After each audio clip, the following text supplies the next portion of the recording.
buenas tardes, señores profesionales de la ingeniería. Reciban un cordial saludo a nombre del Centro de Actualización Profesional para Ingenierías CAPI. Hoy, 12 de septiembre del 2020, estamos dando inicio al diplomado en Análisis, Diseño y Modelamiento Estructural en concreto armado y acero, aplicado a edificaciones, puentes, naves industriales, losas y cimentaciones. El día de hoy tengo a bien a presentar al ingeniero Mario César Ceballos Esquivel, ingeniero civil estructural, estructuralista y especialista en proyectos de diseño estructural e infraestructura hospitalaria de la Unidad de Obras del Ministerio de Salud del Perú, con más de 6 años de experiencia en desarrollo de proyectos estructurales desde la concepción hasta la construcción de los mismos. Tengo a bien el día de hoy presentar al ingeniero con el tema análisis y diseño de estructuras de edificaciones aplicando ETABS según el Reglamento Nacional de Edificaciones. Ingeniero, muy buenas tardes y bienvenido a CAPI. ¿Qué tal? Muy buenas tardes. Muy buenas tardes, estimados. Muy buenas tardes con todos los alumnos. Un gusto estar en la plana de docentes de CAPI, Centro de Actualización Profesional para Ingenierías.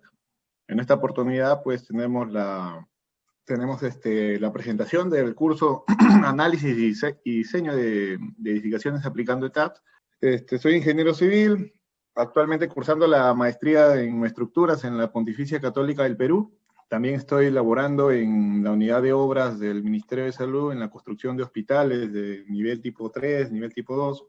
Como ustedes sabrán, la norma, la E031, ha sido publicada el año pasado, en noviembre del 2019. Si mal no recuerdo, es el 5 de noviembre, y ya para hospitales ya de nivel tipo 3, de alta complejidad, la norma exige ya que se use el tema de aislamiento sísmico, ¿no? Entonces, Perú está por ahí innovando con nuevas tecnologías. Igual se sigue en la mejora continua, en eso consisten los proyectos, ¿no? El curso que se va a dictar en esta clase va a ser muy didáctico, muy práctico, a manera de que el alumno tenga los conceptos claros al momento de no solo diseñar una edificación, sino la idealización numérica de este edificio, ¿no? De esta edificación, para que así arroje los resultados más certeros para que pueda realizar su diseño y no solo se plasme en unos planos en 2D, o ya sea que trabajen con una metodología, lo que es BIM, trabajando en programas 3D, sino que la idea de este curso también es que el alumno pueda pertenecer a una oficina técnica de cualquier obra, que tenga el criterio técnico y conocimiento del marco legal, en la cual uno tiene que tener conocimiento, ¿no? Como estructural en una obra, muchas veces se piensa de que el estructural solo llega hasta el expediente técnico, pero no es así. Los proyectos durante una obra tienen una oficina técnica, donde pues a veces hay unas ciertas incompatibilidades del proyecto y se necesitan hacer o realizar algunos cambios en la que el estructural tiene que elaborar un documento y presentar la documentación, ya sea si está trabajando para una entidad pública o una entidad privada, ¿no? Pero tiene que realizar un sustento en la cual ya tienes que, los tiempos son tan cortos. Anteriormente no había problemas para realizar proyectos porque no era tanto una limitante el plazo. Hoy por hoy los plazos son cortos y uno tiene que estar a la talla de ello para responder estas adversidades que se dan en una obra, para que no sucedan retrasos, ¿no? Actualmente les quiero comentar algo un poco más de mi experiencia. Soy ingeniero civil estructural, pero actualmente estoy gerente de proyecto del Hospital Antonio Lorena del Cusco. Ese proyecto ha sido licitado bajo un contrato de Estado a Estado con el gobierno francés. Hace más de un mes que ya venimos trabajando en ello, y pues allá hay un tema especial, ¿no? El proyecto Antonio Lorena es un saldo de obra. Por temas de falta de gobernabilidad no se concluyó ese hospital. No olvidemos que en Perú capacidad técnica no nos falta, al contrario, hay mucho valor agregado con la capacidad técnica aquí en Perú. ¿quién mejor que nosotros conocemos nuestra idiosincrasia acá de nuestro querido Perú, ¿no? Y justo hacia ellos voy a tocar este tema, porque muchos comentan y dicen, yo diseño con el ACI, la del 2014, la del 2011, la del 2017, sabemos que cada 3 años se va actualizando esta norma. Sin embargo, esta norma es americana. Entonces, justo Perú tiene una excentricidad justo para el diseño de sus estructuras. No es, no es una estructura común la que hay que diseñar acá en Perú. Hay que tener mucho en cuenta los criterios sísmicos, ¿no? Para ello hay que saber, pues, en dónde estamos ubicados. Muchas veces cuando se enseña el curso a diseñar edificaciones, simplemente entramos al software, modelamos, diseñamos, damos planos y no sabemos el por qué hacemos ello. Sin embargo, sabemos que en la norma pues hay factores de zona, y esos factores de zona, ¿de dónde provienen? Pues básicamente nosotros, acá Perú, está ubicado en el cinturón de fuego. Se llama el cinturón de fuego del Pacífico, y el tipo de falla de nuestros eventos sísmicos se da por la subducción de la placa de Nazca frente a las costas sudamericanas. Entonces, esto, cuando las placas fallan por subducción, quiere decir que una placa se intenta, digámosles, meter bajo la otra.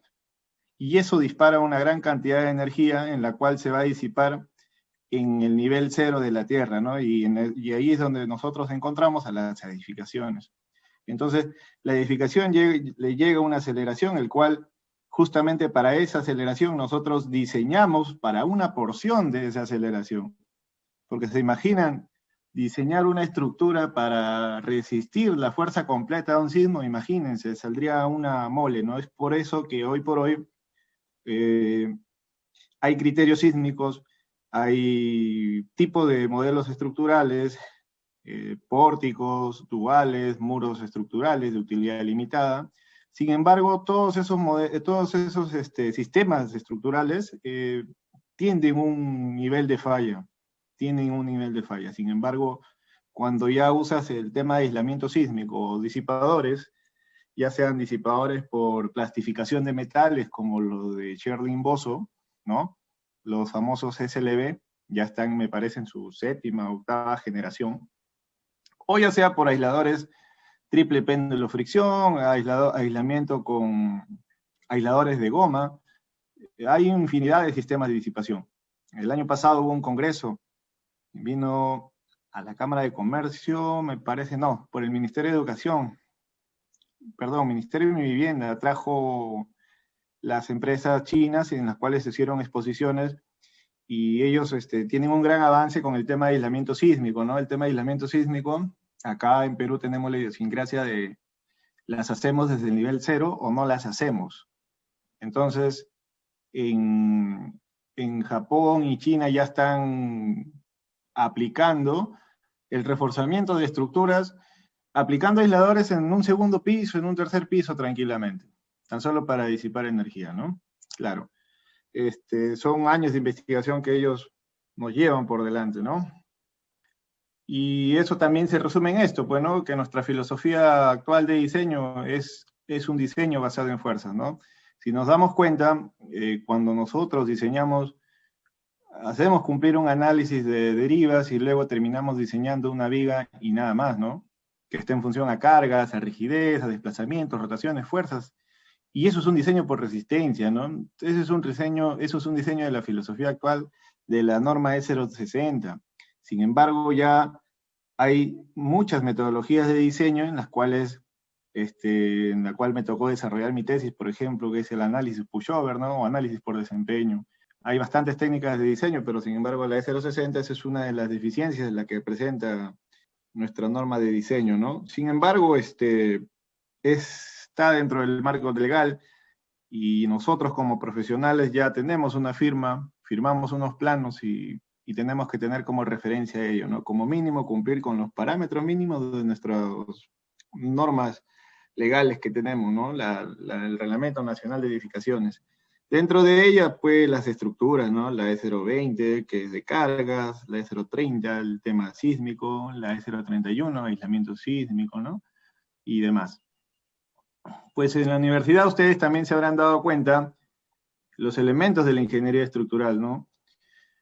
En tercero, cuarto ciclo a veces nos enseñan en la estática, y así conforme va avanzando nos enseñan la dinámica, las resistencias materiales, dentro de ella algunas teorías, la teoría de elasticidad y plasticidad, ¿no? Todos estos conceptos son buenos darle una repasada, volver a leer esos libros, porque son conceptos claros que uno tiene que tener al momento de idealizar una estructura, ¿no? Entonces, en función a esto, vamos a poner casos prácticos más adelante, ya aplicados a la modelación de una estructura, para ver y decir, ah, esto nos servía para esto, ¿no?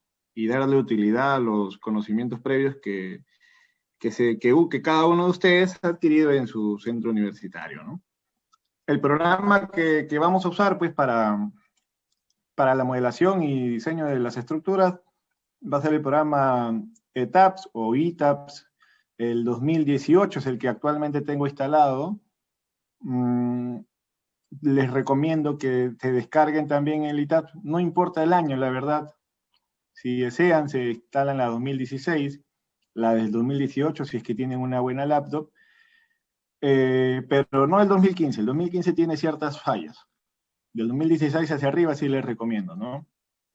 La pantalla que están viendo acá es una de las cosas, digamos, una de las cajas de Pandora del programa, ¿no? Cuando nosotros vemos un tutorial en YouTube o preguntamos a un amigo y le decimos, oye, ¿y tú cómo modelarías tu losa aligerada o cómo modelas tu losa maciza, ¿no? Y algunos te dicen Shell-Team, otros Shell-Team, otros membrana, y el último que desconocen, la gran mayoría. Me gustaría sí que cada uno de ustedes se presente y me diga el nivel de manejo que tiene con el software y el conocimiento que tenga sobre las estructuras, ¿no? Siempre es bueno tener el punto de referencia para, en función a eso, darle la celeridad al curso, ¿no? A ver, empezamos por... Sí, ingeniero, buenas tardes. ¿Qué tal, Leonardo? Buenas tardes. Mi nombre es Leonardo Rodríguez. Yo acabo de terminar la universidad hace unos 6 meses más o menos. Ahorita estoy en el proceso de hacer mi bachiller. Okay. Y desde más o menos tercer ciclo, más o menos, cuando llevas estática, me interesaron mucho las estructuras, ¿no? Y pienso hacer mi especialización. Por eso es que estoy tratando de llevar softwares, porque en la universidad sí he tratado un poco el ETAPS y el SAP, pero más el SAP, más que todo. El ETAPS muy poco, no he tenido la oportunidad de aprender el software muy bien. Ok, Leonardo. Ya, está muy bien, ya, está bien. Bien, alumnos, en realidad, siempre al momento de iniciar un proyecto, tiene que haber un punto de partida, ¿no? Una referencia. Y esa es la costumbre en la que tengo para saber el nivel y a qué ritmo podemos llevar el curso, ¿ya? Para que más o menos vayan investigando esto, una de las cajas de Pandora del programa es la definición del slab property. Hay tipos de modelo, ¿no? Y los que ven en pantalla, estos 4 modelos son 4 modelos de elementos finitos, ¿no? En la cual Shell-Team tiene los 6 grados de libertad, Shell-Team también tiene los 6 grados de libertad, y la membrana tiene los 3 grados de libertad, ¿no? Entonces, a veces los que hayan usado el SAP usan lo que es membrana para modelar una losa, ¿no? Entonces, si me dicen, profe, pero ¿qué pasa si modelo con Shell-Team o Shell-Team? En realidad no pasa nada, solamente cargas más soluciones de ecuaciones a tu computadora, ¿no? Cuando en realidad, anteriormente, por la complejidad de los modelos, y no había muchos elementos computarizados, usaban solo un modelo matemático con 3 grados de libertad para simplificar los cálculos, ¿no? Sin embargo, ya hoy por hoy que se cuenta con los modelos ya pues con programas ya bastante avanzados, no habría problema en que utilicen con 6 grados de libertad. Y les comento algo, el Shell-Team es la fusión del shelting y la membrana, porque tiene 6 grados de libertad y contempla en su matriz la deformación por corte, ¿no? La primera, que es del shelting, no, pues no la presenta, solamente tiene los 6 grados de libertad y es para modelar placas delgadas, ¿no? Podría ser losas de 20 centímetros, para eso hay razones de altura y ancho, en la cual ya más adelante les voy a mostrar, ¿no? Otra de las cosas importantes, claro, bueno, otra de las cosas importantes, ¿por qué los diafragmas rígidos? Siempre escuchamos ello, ¿no? Ya yo modelo mi edificación como diafragma rígido, sin embargo, en el curso vamos a enseñarles a diseñar un diafragma para considerar este diafragma que realmente sea rígido, ¿no? Entonces, ¿cómo va a ser el procedimiento allí? Bueno, se va a modelar la estructura y luego con unas verificaciones se verificará si es rígido o es semirrígido, ¿no? Se apunta a que siempre el diafragma, al momento de modelar como rígido, también se verifique y digamos si es rígido, ¿no? No solo modelar como rígido y no se comporte realmente como un diafragma rígido, ¿no? Justamente esto es lo que les comentaba, ¿no? Acá el tema de la membrana, con sus 3 grados de libertad, los que vemos acá, ¿no? Grado de libertad de traslación en X y Y, o sea, la losa se va a trasladar tanto horizontalmente en ambos ejes, y va a rotar en su eje vertical, ¿no? Otro de la caja de Pandora es bueno, esto ya no es caja de Pandora, no son los significados de las propiedades que tiene para modelar el programa, ¿no? El primero es el SLAP, que es para losas macizas. El segundo, que son los drops, son para zona para panel, para controlar funcionamiento. Antiguamente se usaban bastante las losas con capiteles, ¿no? Como los que ven aquí a la derecha. Actualmente ya no, ya actualmente el tema sísmico, al menos en la zona costera, pues es una zona 4, ¿no? Es una zona altamente sísmica y ya no tenemos ejes fuertes acá, ¿no? No habría un pórtico, pues no unas columnas con unas vigas, no lo hay, entonces ya drop ya no, actualmente no es utilizado, al menos en la zona costera, ¿no? El rivet es un elemento el cual nosotros vamos a usar para modelar una losa unidireccional y el waffle es para modelar losas en 2 direcciones, ¿no? Esas son ya las ventajas que presenta el programa. Una de las cosas también que hay que tener en cuenta es la definición de masas, ¿no? En el programa cometemos a veces algunos errores, entonces acá se presenta un inglés más que comercial, es un inglés técnico, ¿no? Donde acá en la definición de masa, si nosotros marcamos acá este casillero, estaríamos considerando el peso propio de la estructura, ¿no? En el casillero de abajo es para masas adicionales y el otro es para cargas específicas, ¿no? Especificar las cargas, ¿no? También se puede ajustar el diafragma de acuerdo a los centroides de masa. Esas son ya una herramienta un poquito más avanzada. Sin embargo, ya les muestro estos cuadros para que se vayan familiarizando al momento de usar el software, ¿no? El producto final, digamos, de este programa, pues es la creación de un plano, ¿no? El detallamiento de un plano.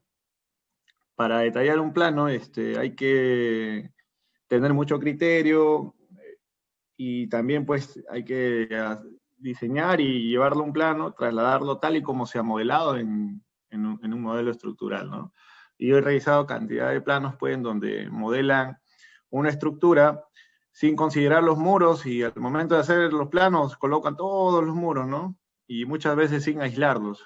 Entonces, lo mismo que nada, pues, el modelo estructural no es compatible con este plano, ¿no? Entonces, se le ha compartido una información. Voy a compartir toda mi pantalla ahora, a ver. Se le ha compartido cierta información, me imagino que el moderador les habrá hecho llegar a sus correos, si no, al final de la clase ya les estaría remitiendo de nuevo la información, ¿no? Les recomiendo no solo que se descarguen el programa ETABS, sino que también se descarguen el programa MatCat. MatCat es una herramienta muy importante para realizar el diseño, ¿no? Es algo, MatCat está entre el rango de Excel y MATLAB, ¿no? MATLAB es un programa bastante científico, diría yo, tiene bastantes plataformas para hacer operaciones matemáticas, ¿no? MATCAD, a su diferencia, es un poco más amigable, en la cual uno puede hacer incluso sus memorias de cálculo de frente, ¿no? Ya tiene los formatos predefinidos. Estas hojas de cálculo que ven acá, les vamos a explicar, y pues se las tengo que brindar. Me parece que se le ha juntado también información para que apliquen en sus diseños profesionales que tengan que hacer, ¿no? A ver. Vamos a dar una breve leída a esto al tema del diseño sismorresistente, de acuerdo a nuestra norma, la E030, para dar una refrescada a estos conceptos, y luego vamos a pasar al modelar en el programa EITAPS, ¿está bien? ¿Cuál es la filosofía y principio del diseño sismorresistente? ¿No? Evitar pérdidas humanas, asegurar la continuidad de los servicios básicos y minimizar los daños a la propiedad. Eso es lo que te dice, ¿no? Minimizar los daños a la propiedad. No te dice que va a evitar daños, ¿no? Es minimizarlos. Justo lo que les comentaba en un inicio, ¿no? Hay la concepción estructural sismorresistente, para eso hay una cierta de criterios, ¿no? Simetría, peso mínimo, resistencia adecuada. Acá es un tema muy importante, lo que es simetría. Cuando uno va a modelar una estructura, traten de hacer lo más simple posible, lo más simétrica posible para que los resultados sean entendibles, ¿no? Las consideraciones específicas para el cálculo, por ejemplo, del cortante basal, ¿no? Acá se ven las 4 zonas, ¿no? Miren, la zona ya ceja de selva, están comprendidas entre zona 1 y zona 2, la zona de la sierra está en la zona 3, y la zona roja, que es la zona de toda la franja costera, es la zona 4, ¿no? Y justo los valores que tenemos aquí, pues en la zona 4 es 0.45. 0.45, ¿qué, profe? ¿Esto acá qué dice? Este factor se interpreta como la aceleración máxima horizontal en el suelo con una probabilidad del 10% de ser exceedida en 50 años, ¿no? Esto está expresada en unidades de aceleración de la gravedad, o sea, 0.45 G, ¿no? Sin embargo, este es un criterio básico, el cortante basal. El cortante basal está definido por el SUX, ¿no? El SUX, el Z es el factor de zona, ¿no? Más abajo vamos a ir explicando cada factor qué significa, ¿no? P es el peso sísmico, P de la estructura, ¿no? Los sistemas que más se manejan en el mercado al momento de realizar una edificación, ya sea un colegio, un multifamiliar, un hotel, ¿no? Estos son una vivienda, estos son los sistemas más comunes, ¿no? Los pórticos, los muros estructurales y los duales, ¿no? Incluso también hay los mixtos, ¿no? Donde usan en concreto pórticos con albañilería, ¿no? Es la mala práctica que se va usando. ¿Y por qué se define un sistema estructural que es de pórtico, ¿no? Porque considera el 80% del cortante basal que absorben todas las columnas, ¿no? Cuando todas las columnas absorben el 80% del cortante basal o más, se considera que ya el sistema estructural está en función a pórticos. Si fuese el 70%, se contempla como si todos los muros absorben el 70% del cortante basal ante un evento sísmico, también se considera como muros estructurales. Y dual es cuando está comprendida entre el 20 al 70%, ¿no? Esto es lo que nos dice la E030. Sin embargo, a reflexión, también les envío esta información que es la E060, y en la E060, por favor les pido que lean el capítulo 21 con más calma y detallamiento, y acá pues nos detallan otro tipo de sistemas estructurales, ¿no? El sistema estructural dentro del dual, hay tipo 1 y tipo 2, ¿no? Sin embargo, la E030 solo nos habla del dual y solamente nos muestra esto, ¿no? Entonces, en duales hay 2 tipos, el dual tipo 1 y el dual tipo 2, ¿no? El dual tipo 1 se le conoce cuando las placas absorben entre el 60 y el 80%. ¿Qué quiere decir? Que las placas ahí son las que van a trabajar mayor, ¿no? Mayor que las columnas, ¿no? Entre el 60 y el 80% absorben el cortante basal. Y en el dual tipo 2, ya las placas absorben menor o igual al 60%. Este caso, el dual tipo 2, puede darse cuando exista en una edificación pocas placas y demasiadas columnas, ¿no? Lo que normal se suele usar en el mercado quizás es el dual tipo 1, que se asemeja mucho a muros estructurales. Y justamente es por ello que acá vamos a ver. Claro, claro. Entonces acá hay una pregunta de reflexión, ¿no, ingeniero? Entonces la norma es ambigua, ¿no? ¿Qué valor cojo, el tipo 1 o el tipo 2, no? Lo cierto es que ambos tienen el mismo factor de ductilidad, ¿no? El dual tipo 1, el tipo 2, tienen el factor de ductilidad 7, ¿no? Entonces nosotros decimos, pero ¿por qué el capítulo 21 especializado en diseño, exposiciones especiales para el diseño sísmico, nos presentan dos tipos de tipo de dual, ¿no? Y acá está la diferencia, pues, ¿no? Cuando en la base de la estructura la fuerza cortante inducida por el sismo en los muros sea mayor o igual al 60%, ¿no? Y el dual tipo 2 es cuando el cortante inducida por el sismo en los muros sea menor al 60% del cortante basal. Y esta clasificación es importante, ¿por qué? Porque más adelante, cuando nos toque diseñar las columnas o las vigas, hay criterios especiales para el diseño, ¿no? Ya sea para las dual tipo 1 o las dual tipo 2. Lo vamos a ir viendo un poquito más adelante. En el capítulo 3 ya nos identifica ya hemos visto el factor Z, que es el factor zona, ¿no? Ya saben, detrás de estos valores hay una historia de investigaciones en la cual tiene que ver que nosotros estamos ubicados en el círculo de fuego, ¿no? En el capítulo 3, estos pantallazos que están viendo acá es del Reglamento Nacional de Edificaciones, la E030, por si acaso, ya acá está con el número de artículo. La categoría de las edificaciones y factor de uso, pues hay un cuadro acá de categorías de factor de uso, ¿no? Por ejemplo, un caso especial, podemos ver acá en la pantalla, establecimientos de salud del sector salud, ¿no? Públicos y privados de segundo y tercer nivel, ¿no? Entonces, tercer nivel es el hospital tipo 3, ¿no? Esto es lo más complejo que pueden hacer acá en hospitales, aquí en Perú. Y acá te dice ver nota 1, ¿no? Entonces, ¿qué nos dice la nota 1? Dice, las nuevas edificaciones de categoría A1 tendrán aislamiento sísmico en la base cuando se encuentren en las zonas sísmicas 4 y 3. En las zonas sísmicas 1 y 2, la entidad responsable podrá decidir si usa aislamiento o no. ¿Y qué nos quiere decir? O sea, hospitales en la zona 3 y 4 sí o sí llevan aisladores, pero en la zona 2 y en la zona 1, que es casi toda la selva, la entidad puede decidir si el hospital usa o no aisladores, ¿no? Eso es lo que pasa. Y ya no está zonificado solamente por las regiones, ¿no? Costa, sierra y selva, sino ya está por cada región local, ya pues, ¿no? Acá hay un conjunto de regiones locales, ¿no? En la cual ya se va clasificando ahí el tema de los factores de zona.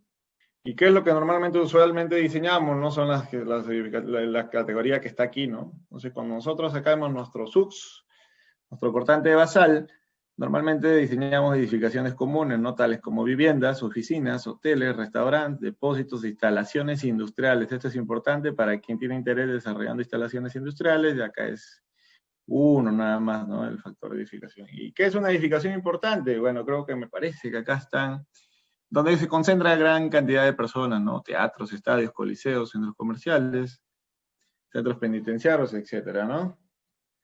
Y ya las edificaciones esenciales, pues está dentro de ellas, está los establecimientos de salud, puertos, aeropuertos, instalaciones de generación de transformación de electricidad. Esto es importante, instalación de generación y transformación de electricidad, porque cuando a ustedes les toque desarrollar un proyecto integral, no solo diseñan la edificación, sino también diseñan estructuras aledañas para que esa estructura sea operacional y entre en funcionamiento, ¿no? ¿Qué tal si yo hago un edificio en el desierto y no tiene energía? Es lógico, porque no tengo una caseta o una edificación donde se dé la generación y la transformación de electricidad, ¿no? Donde van las famosas subestaciones eléctricas. Entonces, cuando hacemos ya la edificación para nuestra subestación eléctrica, ya el factor de importancia que consideramos ahí es 1.5, ¿no? ¿Qué tal si las edificaciones que están a su alrededor son oficinas?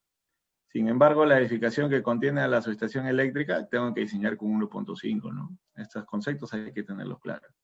Bien, en tema de factor de amplificación sísmica, ya es el factor C, ¿no? Eso ya viene de acuerdo a las características del sitio, ¿no? Nosotros contamos con un estudio de suelos. El estudio de suelos te da estos factores, el TP y el TL, ¿no? Ambos.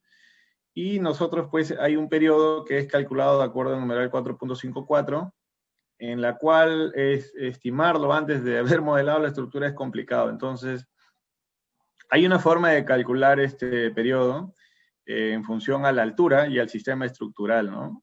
De aquí vamos a entrar a ver la norma para ver cómo es que se puede calcular el periodo de la estructura sin haberla modelado, ¿ya? Los parámetros de sitio, estos también provienen del estudio de mecánica de suelo, ¿no? El periodo fundamental del suelo, ¿no? Y este es el periodo de su máxima amplitud. Del suelo ante un evento sísmico, ¿no? Es una interpolación de datos ahí entre el valor del factor de suelo con el factor de zona, ¿no? Y pasamos acá a determinar el valor de R, ¿no? Por ejemplo, en los sistemas estructurales, lo que justo estábamos hablando, ¿no? Los pórticos, los muros estructurales y los duales, ¿no? Acá habría que profundizar acá en este punto, ¿no? Las duales, las tipo 1 y las tipo 2, ¿con cuál diseñamos nosotros? Hay categorías de sistema estructural de las edificaciones, ¿no? Por ejemplo, en las categorías A1, solo aplica para zonas 4 y 3, 2, 1. Para las zonas 4 y 3 hay aislamiento sísmico, ¿no? Este es un resumen de lo que estábamos comentando arriba. El tema de los sistemas estructurales y el coeficiente básico de reducción de las fuerzas, ¿no? Lo que normalmente en edificaciones de acero, estos valores, pues, para pórticos especiales resistentes a momentos, hay para pórticos ordinarios concéntricamente arrastrados. Esto es bien interesante. Lo apliqué en un proyecto estructural para Pacasmayo, que era una estructura metálica con pórticos especiales concéntricamente arrastrados, ¿no? Los pórticos concéntricos con los excéntricos tienen cada uno sus peculiaridades. Nosotros lo que vamos a explicar en el curso son los de concreto armado, ¿no? Pórticos y el factor R8, dual 7, de muros estructurales 6. ¿Y por qué va bajando, no? Justamente por el tema de la ductilidad, ¿no? El tema de la ductilidad es mayor en lo que es pórticos. Se dice que la ductilidad, la estructura tiene que ser diseñada para una mayor ductilidad, ¿no? Mientras que los muros estructurales necesitan diseñarse para un menor valor de ductilidad, ¿no? ¿Por qué? Porque los muros, ya sea de utilidad limitada, los muros estructurales tienen mayor rigidez, ¿no? Mayor rigidez, ¿no? Entonces los pórticos tienen mucho menor rigidez, entonces se le tiene que diseñar para una utilidad mucho, mucho mayor, ¿no? Acá hay algo importante, para quien haya diseñado reservorios o estructuras metálicas, acá nos dicen, ¿no? Que estos valores de coeficiente básico de reducción de fuerzas no se aplica para estructuras tipo péndulo invertido, ¿no? Para eso hay una información en la norma chilena, la 2340 me parece que es, donde ya hay valores de R para péndulo invertido, ¿no? Y ahí en esos casos el R incluso se va hasta 2.5 o 3. Y estos son factores de irregularidad ya, pues, ¿no? Tanto en planta como en altura. Es cuestiones de aplicar en las tablas y se van afectados directamente al coeficiente de reducción, ¿no? Coeficiente de reducción. La estimación del peso, sabemos que una edificación tiene una carga muerta, que es la permanente, y una carga viva, ¿no? Que es variable. Entonces, de acuerdo a la categoría de edificación en la que nosotros estemos diseñando, se tomará una porción de la carga viva, ¿no? Pero siempre el 100% de la carga muerta, ¿no? Hay unas excepciones, por ejemplo, en depósitos, el 80% del peso total que es posible almacenar, ¿no? Eso se aplicó para un silo, por ejemplo. Sin embargo, en edificaciones para categoría A y B, se toma el 100% de la carga muerta y la carga viva el 50%, ¿no? Para categoría C, donde están las viviendas, por ejemplo, se tomará el 25% de la carga viva, ¿no? Acá está la forma como calcular el periodo fundamental, no del suelo, sino de vibración de la estructura, ¿no? Ese es el periodo de vibración. Para cada dirección se estimará de la siguiente expresión, ¿no? 35 cuando usas pórticos 45 cuando usas pórticos de concreto, pero con cajas de ascensores, y 60 para muros estructurales o de albañilería, ¿no? Alternativamente también puedes usar esto, pero para eso ya tienes que modelarlo en MITAPS, ¿no? O sea, para que calcules ese periodo con esta manera. Entonces es una manera bien práctica en la cual puedes, son cálculos previos que uno tiene que hacer antes de modelar, ¿no? Por ejemplo, yo tengo una estructura, digamos, de 10 pisos, ya, ingeniero, usted tiene una estructura de 10 pisos, ya, mi altura de entrepiso, ¿cuánto va a ser? Va a ser 2.70, ok. Tengo 27 metros, ¿no? Tengo 27 metros. Y ya la experiencia nos va dando de qué sistemas estructurales vamos a usar antes incluso de realizar el modelo estructural, ¿no? Entonces, ya cuando tiene que ver en muchos factores, uno de ellos es el tema de la economía, ¿no? El más importante, ¿no? El tema de economía y seguridad. Entonces, ya sabes que en la dirección X yo voy a usar un coeficiente de pórticos. No tengo espacio para hacer muros, ya voy a usar pórticos, ¿ok? Entonces, el factor que voy a usar ahí es 35.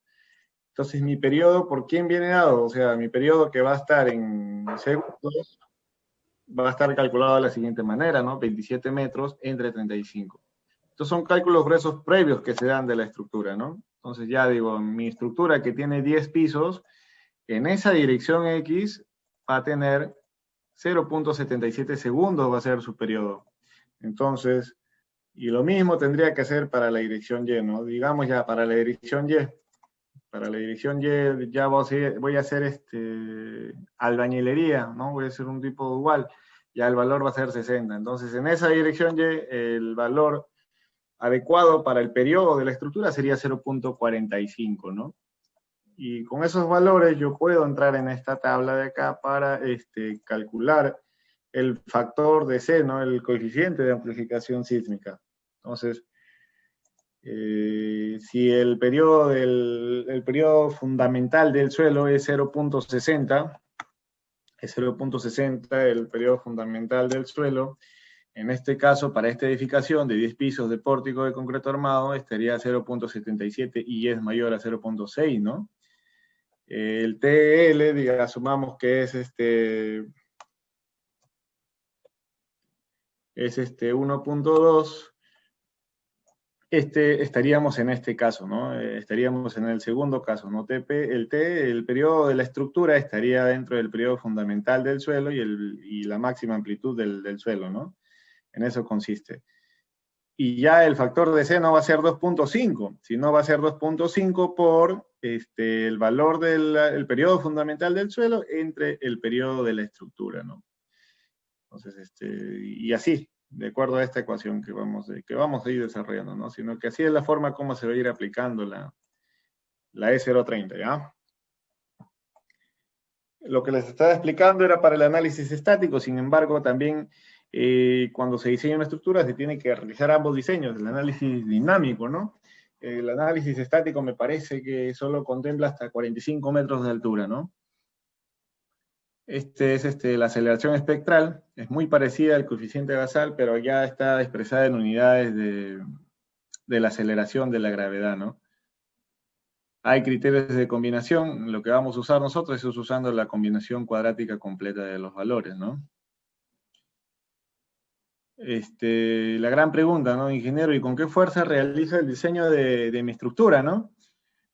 Cuando son estructuras regulares, se podrá diseñar con el 80%. Entonces, ¿qué quiere decir esto? ¿Cómo se cocinará? Que el cortante dinámico puede representar el 80% del cortante estático, ¿no? El cortante estático es bastante alto, ya listo. Para diseñar yo hago con el análisis dinámico, se realiza. Y se tiene que considerar el 80% si es que mi estructura es regular. Y si mi estructura no es, y si es irregular, ¿y cómo sé si es regular o irregular? Ah, ya. Si es regular o irregular, lo vamos a determinar con estas tablas, ¿no? Hay irregularidad en altura y irregularidad en planta, ¿no? Basta que uno de estos factores se cumpla al momento de hacer los cálculos, ya la estructura es irregular, ¿no? Y al ser irregular ya para diseñar la estructura se va a tener que usar con el 90% del cortante estático, ¿no? Les comento porque es más fácil hacer las tablas que estar comentándoles ahora. Esta es solo una repasada, ¿ya? Y una vez que ya pues obtenemos el cortante basal, lo que tenemos que proceder a hacer es a los requisitos de rigidez, resistencia y de ductilidad, ¿no? Entonces, con el análisis estático es lo recomendable calcular las máximas derivas que se dan en cada entrepiso. La forma de calcularlo es de la siguiente manera. En estructuras regulares es el desplazamiento que nos arroja el programa, que es el desplazamiento elástico, por los 3/4 de R, ¿no? Para estructuras regulares. Y si fueran irregulares, castigas mayor, ¿no? Ya no el 75% de la ductilidad de la estructura, sino por el 100%, por 1, ¿no? Ya es lo que vemos acá, ¿no? Entonces, por eso, cuando nosotros pongamos ahí a modelar o a estructurar, apuntemos a estructurar una estructura no irregular, sino regular, ¿no? Lo más simple posible, porque si nos ubicamos acá, miren los factores que van aumentando, ¿no? Acá considera el 0,75, acá en irregulares ya castigas por el 100%, ¿no? Todo eso conlleva ser una estructura no tan económica. ¿Y qué ratio me garantiza la rigidez lateral, no? Obviamente es la máxima distorsión angular, ¿no? O las derivas, como le conocemos, ¿no? Entonces, toda esta ecuación de valores que no es más que la cristalización de la distorsión angular, este ángulo que está acá, le llamamos distorsión angular y esa es la deriva, ¿no? Y esto tiene que ser menor a 0.007 en el caso de estructuras de concreto armado. Y esto que lo que vemos en la práctica, ¿no? Lo que normalmente vemos que construyen viviendas, edificios y no se respeta la separación entre edificios, ¿no? Pues acá la norma ya, si la altura de un edificio, por ejemplo, vamos a ver para esta altura, ¿no? La altura de 27 metros, la separación vendría dada por 0.006 por H, ¿no? Si está en metros, esto está en metros, ¿no? Tendríamos que pasar esto a centímetros por 100. Y esta es la separación, ¿no? La separación mínima pues vendría a ser 0.03 por 100 si lo queremos pasar a centímetros, ¿no? O sea, la mínima es 3 centímetros y conforme el edificio va creciendo en altura, la separación no puede ser menor a esto, ¿no? No puede ser menor a este valor, ¿no? También a otro parámetro, a los 2/3 del desplazamiento máximo, ¿no? De los edificios adyacentes, pero no podrá ser menor que esta ecuación. Entonces, ya un edificio de 10 pisos es considerable, pero es algo que no se suele usar en la práctica por el retiro que pierden, ¿no? Y dejan solamente una separación de 10 centímetros, cuando en realidad necesitas más, ¿no? Eso es lo que nos dicen las buenas prácticas. También se les ha brindado esta hoja de cálculo para que calculen el tema de el espectro de aceleraciones, ¿no? Yo quisiera ampliar un poco, porque infinidad de hojas de cálculo van a existir sobre esto. El tema es la interpretación a ello, ¿no? El tema es darle la correcta interpretación a esta espectro pseudoaceleraciones, ¿no? ¿Para qué nos sirve el espectro pseudoaceleraciones? Pues nada más es la cama de aceleraciones de un evento sísmico, ¿no? Comprendida durante un periodo, ¿no? Comprendida durante un periodo. Esto lo vamos a aplicar más adelante, ¿ya? Vamos a mostrar el plano de la estructura que vamos a, que vamos a analizar en este curso, ¿ya? Este es un proyecto, uno de los proyectos en el cual se estructuró de la siguiente manera, ¿no? Entonces, algo les tengo que explicar sobre lo que es estructuración. Hay tipos de estructuración. Como verán, pues, en esta estructura tenemos una caja ascensor, era una edificación de 6 pisos, y en los perímetros tiene unas placas, ¿no? De manera es una estructuración tubular, ¿no? Es una estructuración tubular en la cual el mayor cortante y momentos flectores debido al tema sísmico se llevan a los extremos, ¿no? Y como verán acá, tenemos una placa sensor que rigidiza bastante esta zona, y adelante, pues, también la tenemos rigidizada de la siguiente manera, ¿no? Y como ustedes verán, es una estructuración simple, no es tan compleja. Y todo esto es un voladizo. Todo esto es un voladizo. ¿Ya? Entonces, esa es la idea de cuando nos toca una edificación, estructurar lo más simple posible, ¿no? Para no tener complejidades al momento de hacer la idealización matemática, ¿ya? Entonces, para ello, una de las recomendaciones es hacer el modelo en eje, ¿no? Para poder importarlos. En este caso yo ya les he importado de la estructura, ¿no? Les he importado de acá. Les he copiado, he dibujado los ejes y vamos a proceder a importar los ejes al modelo estructural, ¿no? No sin antes quisiera mostrarles algo por acá. A ver, vamos a ver un modelo estructural. Bien, acá en este modelo estructural, la edificación pues consta de 6 pisos, y este es el modelo estructural, ¿no? de la edificación que nosotros vamos a desarrollar. Igual, estamos prestos a escuchar cualquier consulta. En el proceso de la explicación no hay problema, pueden realizar las consultas en el caso que tengan duda, ¿ya? Entonces, en esta edificación vemos cosas peculiares, ¿no? Si verán, acá por acá vemos algunos puntitos, ¿no? Estos puntitos pues tienen una expresión numérica, ¿no? ¿Y qué quiere decir, no? Eso quiere decir unas liberaciones de grados de libertad a la estructura, ¿no? Acá se le está quitando rigidez a la flexión en los extremos, porque es algo que realmente no va a suceder, ¿no? Entonces, sí quiero detenerme un poco acá y explicarles por qué es que se modela una estructura con rótulas plásticas inducidas, ¿no? Ustedes habrán escuchado de la longitud de anclaje de desarrollo, ¿no? Entonces, la norma en la que nosotros contamos está algo desactualizada, pero sí tiene mucha razón en este tema. Las longitudes de anclaje, de acuerdo a la norma, la E060,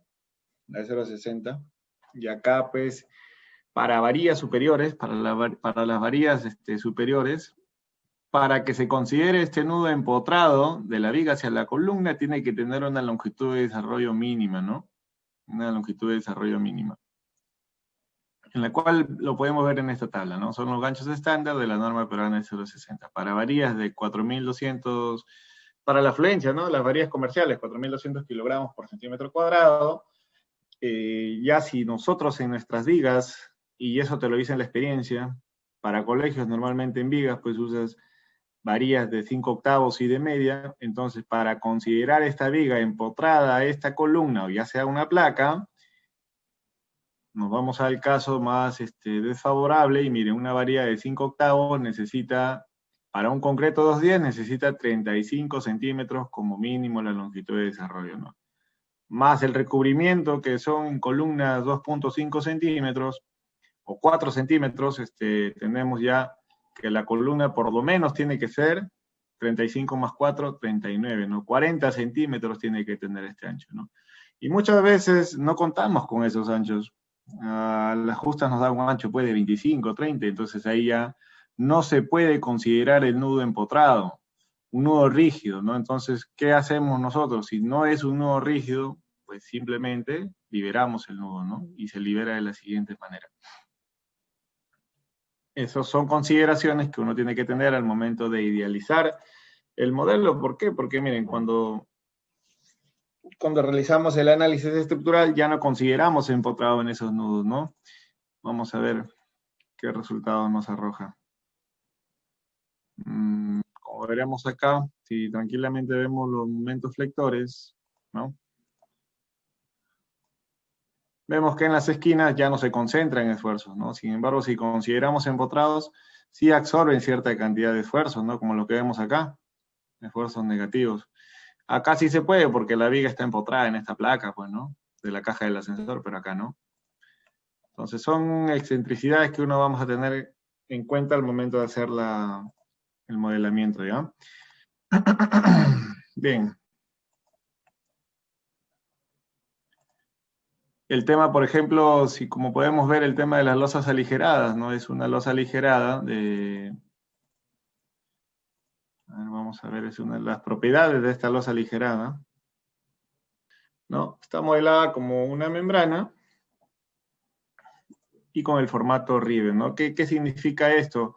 Vamos a ver si podemos utilizar la pizarra aquí. ¿Esto qué significa, no?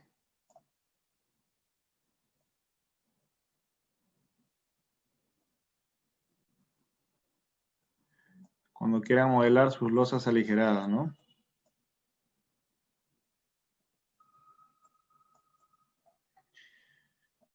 $20 es el peralte de la losa, ¿no? Considerando la galleta que nosotros normalmente usamos, ¿no? Este valor es aquí, ¿no? Ese es este valor. El espesor de la losa, que le conocemos como la galleta aquí, es este valor, el de acá, ¿no? El espesor del slab de la losa. El ancho del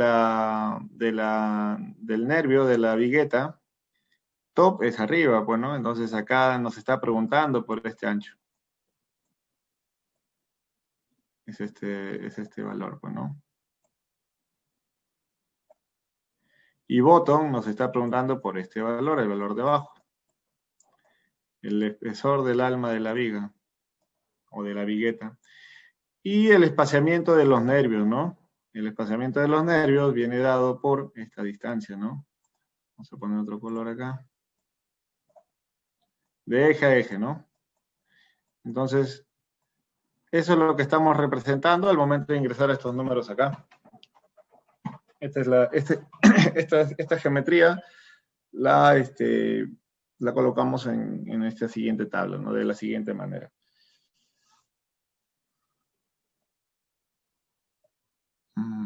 Bien.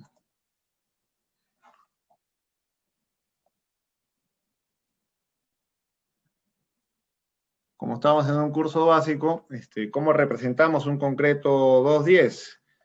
Fácil, pues, ¿no? Hasta lo podemos crear nuevamente, miren. Agregamos un nuevo material. En lugar de steel, ponemos concrete, que es un elemento va a ser una estructura de concreto armado. Y esto está en unidades inglesas, ¿no? Los PSIs. Elegimos si vamos a elegir uno de 210, si elegimos el de 3000, simplemente lo multiplicamos por 0.7 y llegamos a 210, ¿no? 3000 por 0.7 y tenemos por 0.07 y tenemos el concreto 210, ¿no? ¿Cómo lo comprobamos? Mire, le damos a agregar, le damos OK, y cambiamos las unidades, ¿no? Si queremos verificar, a veces tenemos problemas con las unidades y quiero hacer la verificación de kilos por centímetro cuadrado, ¿no? Me voy acá y voy a revisar el material que acabo de definir, ¿no? 3000 PSI, le puedo cambiar el nombre. ¿Sabes qué? Esto es el FC 210. Entonces me voy acá a la propiedad del material y aquí están, ¿no? 210 kilogramos por centímetro cuadrado. Es una forma también de definir las propiedades del material, ¿no? También podemos definir por defecto un material de acero, ¿no? A ver, un material steel. Lo que normalmente las naves industriales suelen usar materiales de A36 grado, A36, ¿no? ¿Cómo verifico eso? Es cuando su grado de fluencia es 2531, miren por acá, ¿no? Su grado de fluencia es 2531. Entonces, cositas como esto ya el programa tiene por defecto, ya, ¿no? Que no son tan complejas de definir tampoco, ¿no? Estoy explicando brevemente las ventajas del programa, ¿ya? El programa te puede modelar elementos frame, ¿no? Elementos frame. Los tendones también, las losas. Estas son para placas colaborantes, ¿no? El deck section, ¿no? Cuando utilizamos en una estructura metálica con vigas metálicas más el deck section con una pequeña galleta de concreto armado, ¿no? Y los wall sections son pues las placas, ¿no?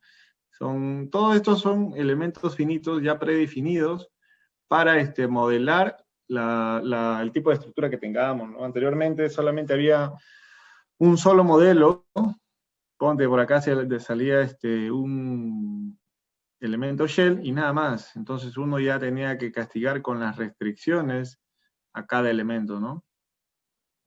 El tema ya de los wall section es cuando consideran todas las fuerzas dentro de su plano, pero las que están fuera ya no, ¿no? Entonces, las placas justamente se diseñan para fuerzas que están fuera del plano, no para las que están dentro, ¿no? Se pandean rápidamente. El tema de los diafragmas, ¿no? Voy a darme un salto para explicarle el tema de los diafragmas, cuándo considerarlos rígidos o semirrígidos, ¿no? Para eso tenemos una información por acá en lo que es diseño de diafragmas. Esto no es, esto está... Parece que es de la clase ya de acá. Sí. Para esto, para ir entrando un poco de números, ¿no? ¿Cuándo consideramos un diafragma rígido? Pues hay muchas formas, ¿no? Esto lo que vemos en planta, B y L, es el ancho de una edificación por el largo, ¿no? Si la relación de largo y ancho es menor a 3, podemos considerar que es un diafragma rígido. Si es mayor, podemos decir que no se trata de un diafragma rígido. Sin embargo, esto es algo muy básico, ¿no? Y decir, pucha, ¿cómo se puede resumir en un número si es diafragma rígido o no? Pues para ello hay una ventaja que el programa ya calcula automáticamente, ¿no? Y bajo estos ratios te dice si la estructura tiene un diafragma rígido o no. Entonces, ya para esto hay una norma, pues, que es del FEMA, en la 273, y en tal sección nos describe algo sobre cuándo es el diafragma flexible, cuando este ratio, ¿no? La máxima distorsión del diafragma, ¿no? O del piso, esta relación es mayor a 2, ¿no? Entonces estos valores sí nos muestra el ITAPS. Sin embargo, cuando ya el diafragma es rígido es cuando el lambda, que está contemplado por esta razón, es mayor a 0.5, ¿no? En todos los casos nosotros tenemos que esto es mayor a 0.5, ¿no? ¿Qué quiere decir la razón del... Bueno, acá nos explica también, pues nos define un diafragma flexible cuando la división entre el máximo desplazamiento del diafragma y el promedio de las derivas es mayor que 2, ¿no? Es el máximo desplazamiento del diafragma y este vendría a ser el promedio de las derivas, ¿no?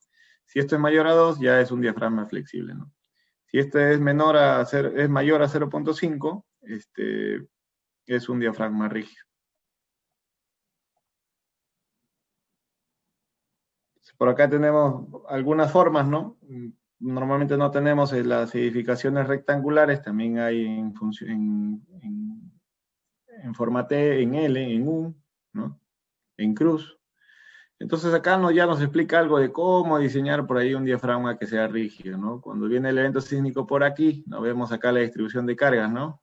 Por acá se comprime el diafragma, por acá se tracciona. Sin embargo, nosotros podemos diseñar ese diafragma, ¿no?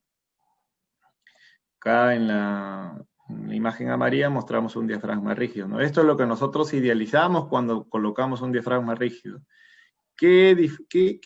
¿Cuál es el tenor de un diafragma rígido? ¿En qué se resume? Cuando se desplaza acá 0.1, todos los puntos se desplazan 0.1. Cuando es el diafragma flexible, ya todos los puntos no se desplazan con la misma... no tienen el mismo desplazamiento como veremos acá, ¿no? Miren, ¿no? Y el diafragma semirrígido es el que está entre ambos, ¿no? Para ello hay que tener en cuenta los ejes locales y la interpretación de las fuerzas que nos arroja el programa, ¿no? La fuerza cortante en un diafragma de los programas del CSI, por ejemplo, si nos vamos aquí, voy a ubicarme en la planta del piso 5, por ejemplo. Voy a ejecutar el programa ahora. Y quiero ver si ese diafragma es rígido o no. O si lo diseño para que sea rígido de una vez, me voy acá. ¿Y qué me dice esto? La fuerza 2.1 y la fuerza 1.2 son las fuerzas cortantes del diafragma en la losa aligerada o en la losa maciza, la losa que estemos modelando, ¿no? Estas son las fuerzas cortantes y las fuerzas normales son las fuerzas de tracción o ya sean de compresión, ¿no?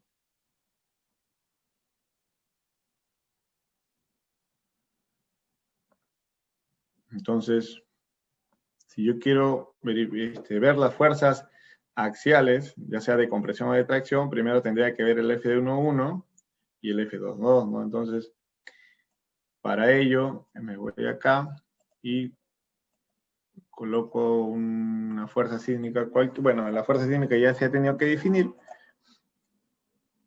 y a ver, algunas veces el programa tiene una cierta deficiencias en el momento porque no tenemos las licencias originales, es una versión de prueba.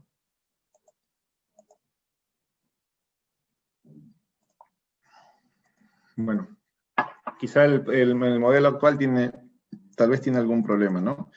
Vamos a modelar mejor la estructura de cero. La intención de ahora era explicarles algo ya de lo que se va a venir en la clase, ¿no?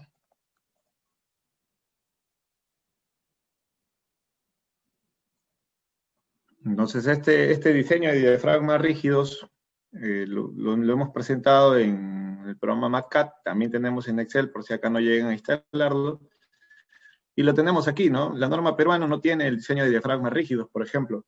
En cambio, el ACI, el 318, sí contempla el diseño de los diafragmas.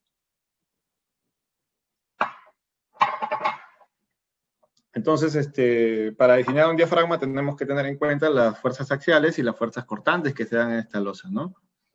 Entonces, cuando se diseña por fuerza axial, hay que tener en cuenta que lo único que actúa en este caso, vamos a ver acá, vamos a usar la pizarra. Si utilizamos una losa aligerada, ¿no?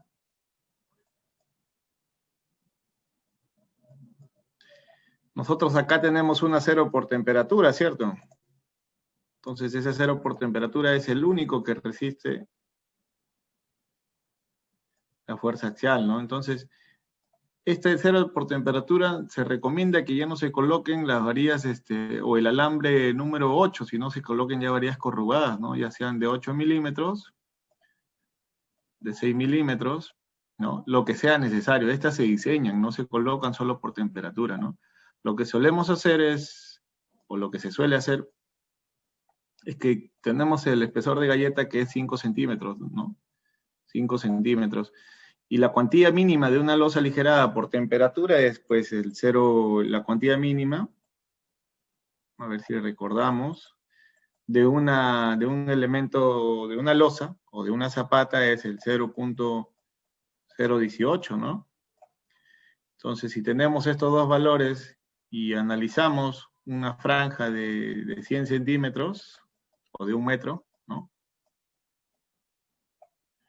Vamos a tener un acero mínimo, ¿no? Un acero mínimo ahí por temperatura. Si cocinamos esos valores,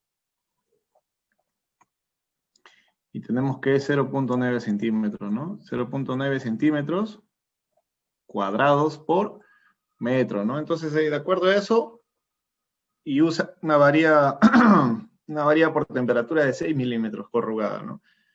Pero eso se diseña, ¿no? Ya no se colocan así a la ligera, ¿no? Para nosotros poder diseñar un diafragma rígido, ¿no?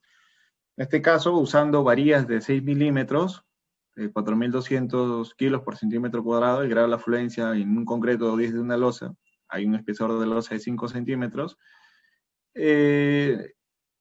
la fuerza de atracción resistente de esa losa son 6 toneladas, ¿no? Son 6 toneladas.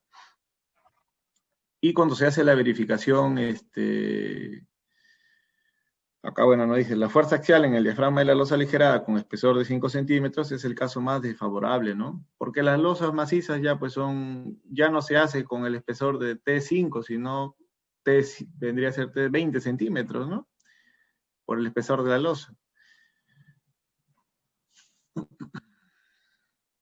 Como verán acá, pues, ante un evento sísmico, la fuerza, luego les tengo que explicar qué es F11 y F22, ¿no? Esto está en función a los ejes locales, ¿no? Normalmente el programa por defecto en planta, el F11 son las fuerzas que se dan en la dirección X y el F22 en la fuerza, en la dirección Y, perdón, en esta dirección. Vamos a hacer un gráfico por acá. Entonces, por acá tenemos el eje local 1 y el eje local 2, ¿no? Entonces, si yo quiero ver las fuerzas en esta dirección, va a ser F11, ¿no? Y si quiero ver en esta dirección, va a ser llamada F22, ¿no? Esto lo podemos ver con más detalle acá también. Cuando se modela una losa aligerada, ya sea una losa maciza, se tiene que ver los ejes locales, ¿no? Los ejes locales del programa tienen un eje local 1, el eje local 2 y el eje vertical es el eje local 3, ¿no? Entonces, si quiero ver la fuerza axial en esta dirección, va a ser F11. Si quiero ver la fuerza axial en esta dirección, va a ser F22. No va a tener fuerzas en el F33, no nos muestra. Pero sí las fuerzas cortantes que se dan dentro de ella, ¿no? El F12 va a ser igual que el F21, ¿no? Y eso se puede hacer por aquí rápidamente. Armamos la matriz, este es F11, F12, este vendría a ser F21, y este F22, ¿no? Estas son fuerzas axiales, ¿no? Y los de acá, a ver, vamos a dar interpretación a esto. Estos vendrían a ser las fuerzas axiales, ¿no? Y estas vendrían a ser las fuerzas cortantes, ¿no? Estas son fuerzas axiales. Y estas dos vendrían a ser las fuerzas cortantes, ¿no? Las fuerzas cortantes. Entonces, por ambas se tiene que hacer el diseño para nosotros decir que es un diafragma rígido, ¿no? Entonces, por acá ya se diseñó se presenta el diseño por fuerza axial, ¿no? Entonces, en el diseño de esa edificación habíamos llegado al 66%, ¿no? En la dirección X11, que se presentó en esta dirección horizontal, y el F2 estaba al 36%. También se presenta el diseño por fuerza cortante, ¿no? Por fuerza cortante las capacidades estaban ya un poco más altas, ¿no? Al 66%, y muy parecidas, ¿no? Porque F12 es igual a F21, ¿no? Entonces, ¿qué es la ventaja de este programa de usar? Ah, fácil, pues, ¿no? Si yo tengo un concreto acá, ya no es 210, es 280, se presenta, pues, les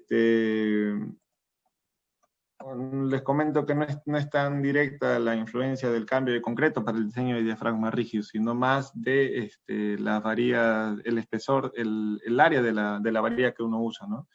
Si, por ejemplo, ya yo no voy a usar varilla de 8 milímetros, sino voy a usar varilla de 6 milímetros, sino una de 8, ya sería 0.5 centímetros cuadrados y la resistencia es de 9.45 toneladas, lo cual hace disminuir bastante, miren, el ratio demanda-capacidad, ¿no? La demanda es la fuerza que se da debido al sismo y esa es la capacidad de esa galleta que tiene como resistencia a la tracción, ¿no? Y acá está en 0.43%, 0.42%, ¿no? Sin embargo, vamos a dejar esto tal y como estuvo. Y nos muestra pues ya que trabaja el 66%, ¿no? ¿Cuál es lo interesante de usar MATCAD? Les comento. Yo quiero que esta fuerza, el F11, la quiero que le muestre por acá, ¿no? Por acá. Al menos. 1,1. Y quiero que me muestre el valor en kilogramos, ¿no? En kilogramos. Y el programa automáticamente cambia las unidades, ¿no? Ya no tengo que estar haciendo los cambios de unidades. Esta es la ventaja que tiene este programa. Entonces me voy acá a darle un formato matemático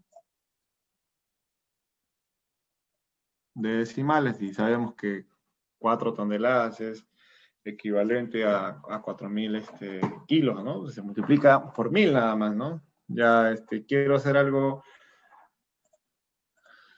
copio este valor por acá, quiero que la resistencia del concreto no lo muestre en kilos por centímetros cuadrados, sino quiero que lo muestre en... Simplemente quiero que lo muestre en kilogramos por metro cuadrado, o quizás en pascales, ¿no? En megapascales.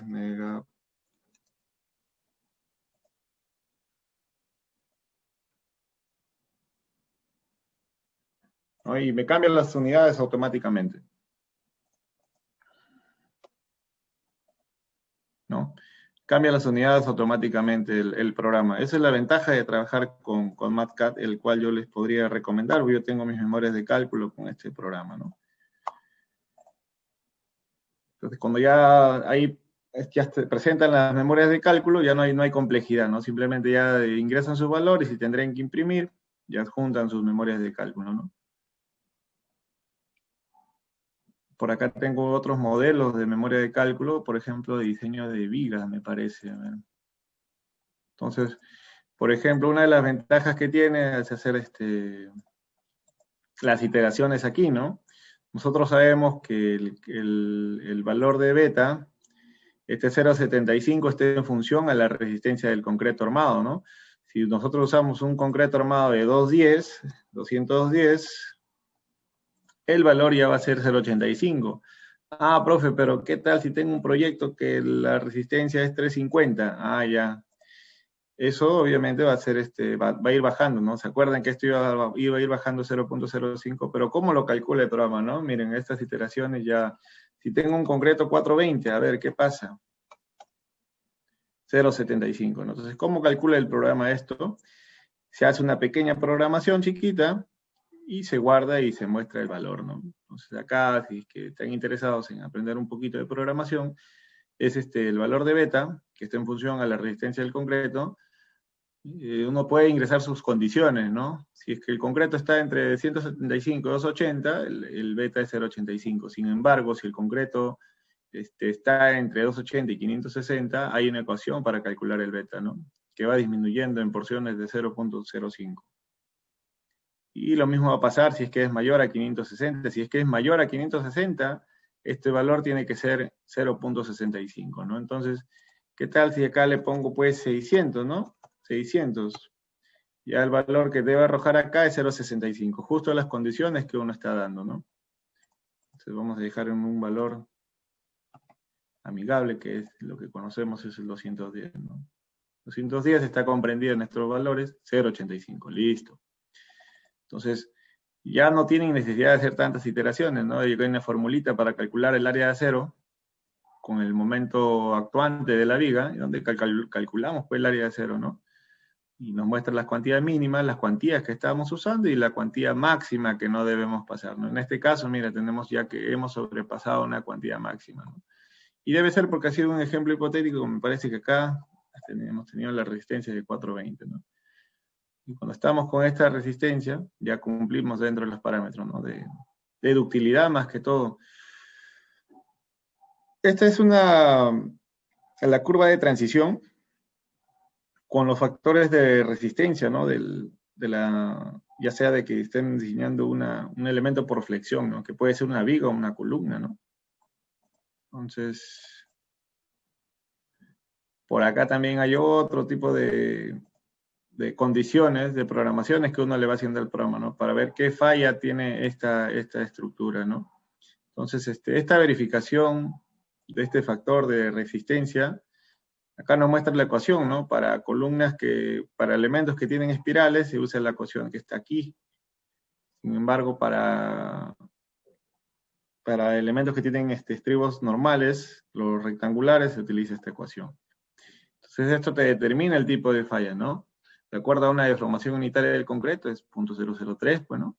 Esa es la deformación unitaria máxima que se permite para el concreto, para el diseño dúctil de una viga, ¿no? Entonces te dice que si la deformación del acero es mayor a 0.005, el tipo de falla es dúctil.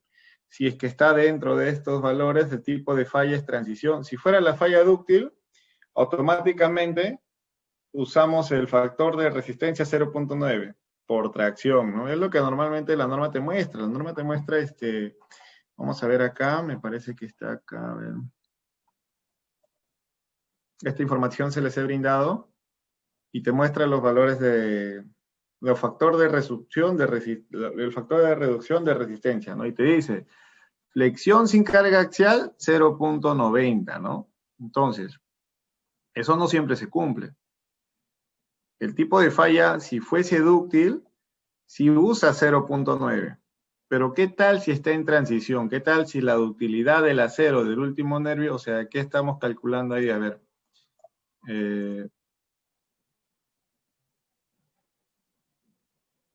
Esta es la viga. Estas son las dos varillas de acero.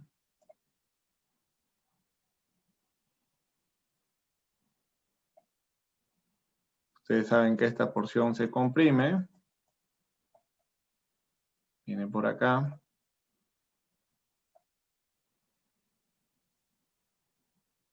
Algo así, ¿no? Este valor viene a ser el valor de la profundidad del bloque de compresión, ¿no? La profundidad del bloque de compresión. Y justo esta parte, este bloque de compresión, ¿cuándo tiene que ser máximo la deformación unitaria? 0.003, ¿no? Es el valor que vemos acá, la deformación unitaria del concreto. Y esta tiene una elongación, ¿no? Tiene una elongación, que es la elongación del acero, es el valor que vemos aquí. Si es elongación de la última línea de varillas de acero, ojo que cuando tiene dos líneas, es acá el promedio. Pero si tenemos acá, esa es la última. Si tiene solo una línea de armado. Esta elongación, si está mayor a 0.05, bien, se considera una falla dúctil. Está bien el diseño. Pero si es que el diseño si es que la varilla de acero tiene una elongación entre estos valores 0.002 y 0.005, el tipo de falla es transición y ahí entra a aplicar una ecuación, ¿no? Entonces ya no es 0.9. Miren, acá el cálculo bajó 0.89, ¿no? ¿Por qué? Miren, la transición está en 0.0049, está dentro de esto. Es una ecuación que hay que aplicar aquí. Y el factor de resistencia ya no es 0.9, sino es 0.89. Es por eso que se hace el recálculo del acero final, ¿no? Entonces ya el recálculo del acero final ya se ve castigado por un valor mucho menor, ¿no? Ya no es, por acá teníamos un valor de 43.74, y ya no necesita 43.74, sino 44.29. Estas cosas, estas situaciones, el software no lo hace. Por eso es que nos vemos obligados a retirar de acá, ¿no? A hacerle una hoja de cálculo. Y acá te muestra el valor, pues, ¿no? Si acá, vamos a ver esta imagen, ¿cómo lo podemos hacer? Como podemos ver aquí,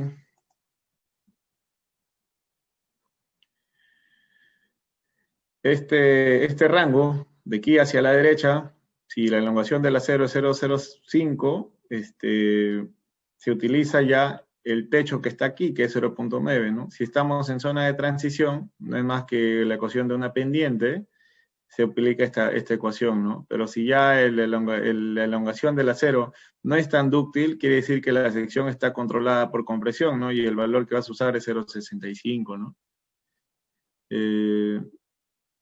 Y por acá tienes una sección controlada por tracción. Ahora, ¿qué es lo que nos conviene? Pues a nosotros es ubicarnos en este escenario, ¿no? Ya sea en lo de transición o en zonas controladas por tensión, que se pueden diseñar para ello, ¿ya? Esto también lo voy a explicar más adelante. Por acá tenemos el diseño de una viga doblemente reforzada, ¿no? Esto es lo que normalmente vemos en el mercado. Ya acá les expliqué el diseño por flexión de una viga simplemente reforzada, pero nunca sucede este caso, ¿no? Siempre empezamos por el diseño de una viga simple reforzada, pero se verifica ya colocando la viga doblemente reforzada para ver si la viga está controlada por tracción, por transición o ya sea por corte, ¿no? Por compresión, perdón.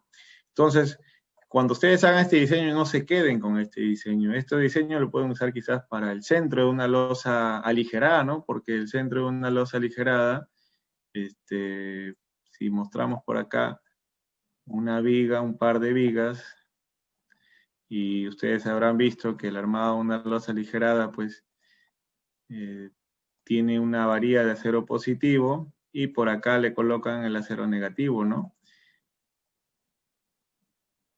el acero negativo, ¿no? Entonces, si nosotros hacemos un corte acá, vamos a ver la vigueta de esta manera, ¿no?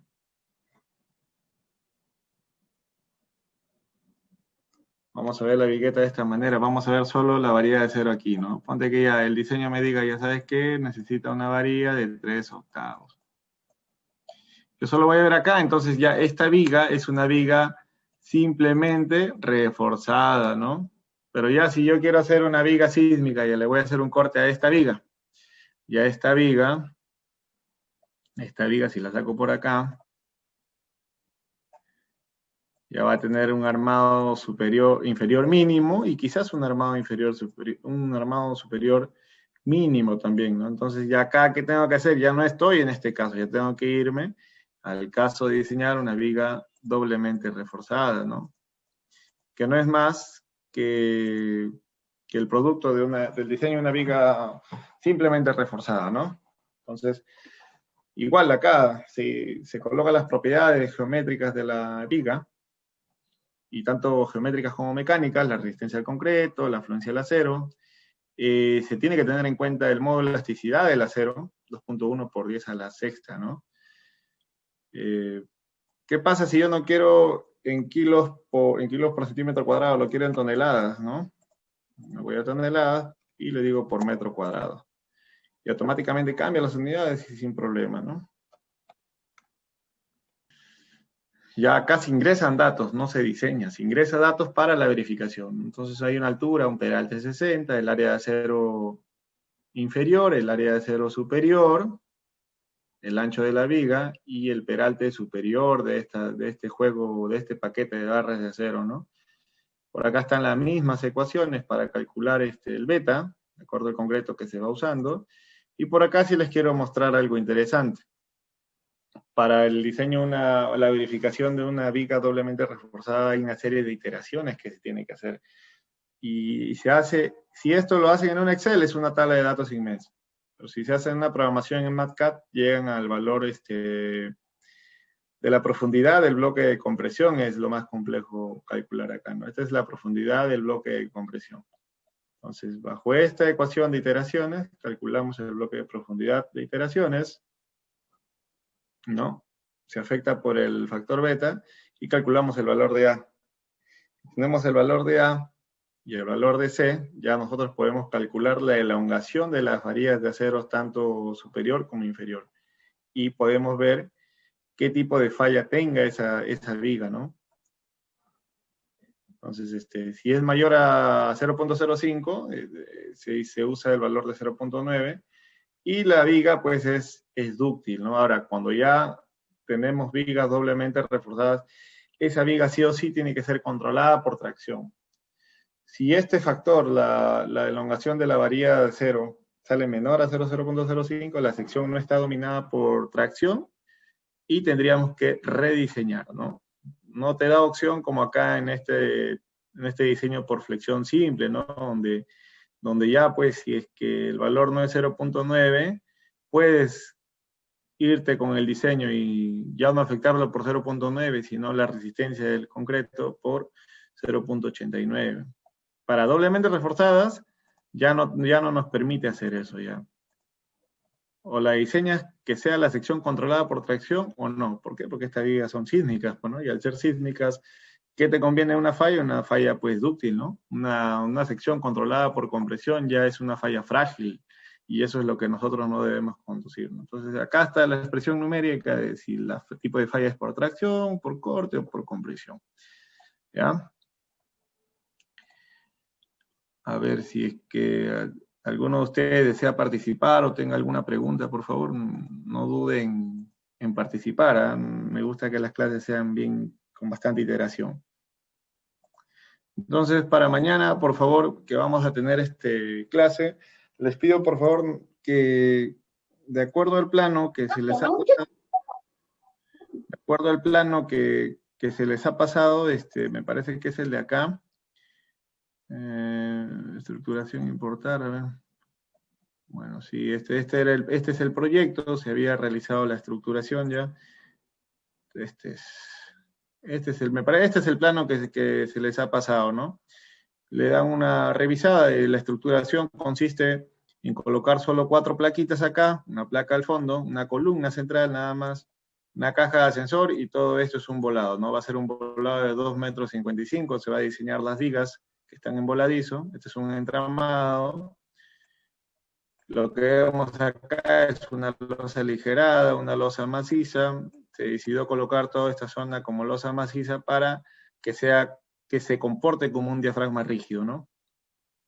Esto también, por poco casi se iba a diseñar como una losa maciza, sin embargo, cumplía los requisitos esta losa maciza, y para disipar esfuerzos del diafragma rígido, para que se comporte como un diafragma rígido, se colocó acá una viga de amarre, pues, ¿no? Ya no solo la vigueta, sino una pequeña viguita acá, no peraltada. Entonces, les he pasado el moderador, ya imagino que les estará pasando, si es que no les ha pasado aún, este plano, y con los ejes, ¿no? Entonces, me gustaría de alguna manera de que importen los ejes. Les voy a explicar cómo para mañana no entrar desde cero, ¿no? Entonces, ¿cómo yo importo los ejes? Voy a ver, copio esta ruta, donde hayan guardado su información, voy a copiar esa ruta, me voy a ir al programa, y en File voy a importar este formato, ¿no? El DXF,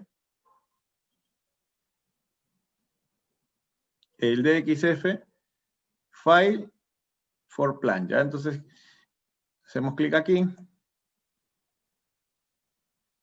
y vemos acá, copiamos, si desean, copiamos la ruta, y vemos los ejes que habíamos. Entonces, para eso nosotros tenemos que saber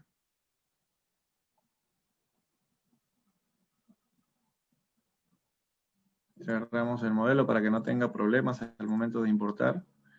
Solo el modelo de los ejes, bueno, esto lo podemos dejar, esto podemos borrar. Entonces,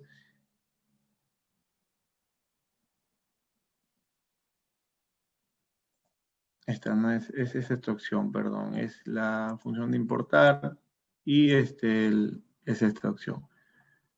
Los ejes CSI, y le damos ¿cuántos pisos? Está en 4, ok. Y automáticamente se han creado los ejes, pues, ¿no? Se han creado los ejes. Sobre estos ejes es que nosotros vamos a empezar a modelar, pues, ¿no? Vamos a decir que no tiene, pues, 4 pisos, ¿no? Son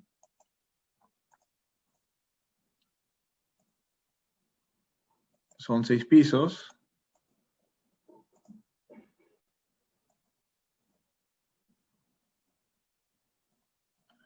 ¿no?